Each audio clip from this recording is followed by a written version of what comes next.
So let's just say that this knee was too big for this patient. We're gonna go through the sequence to downsize it. So we're gonna take this guy's knee and we'll downsize it to a size 6. I'm not gonna do this actually, but look what happens to the anterior flange.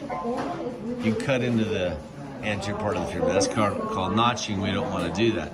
Now it gives us a pretty good platform where the kneecap will live, but there's a problem with this, and I'll show you what that is. So we look at the CT scan, and now this cut means that we're notching the femur, and you really don't want that.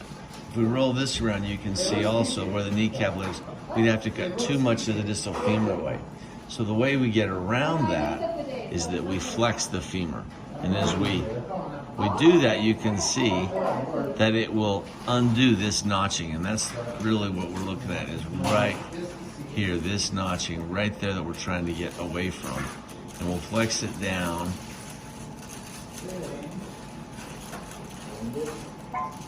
until this cut and the implant itself matches. That's what we would do. We also get a chance to look at the width. So as we look at the width right now on this particular fella's knee, now it's a little bit too narrow. There's his anatomy, there's the implant. We're gonna go back to a size 6. We're gonna change the flexion back to 3 degrees where we started.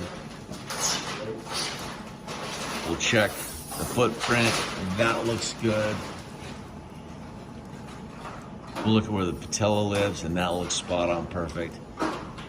Can only do this with CT guided robots.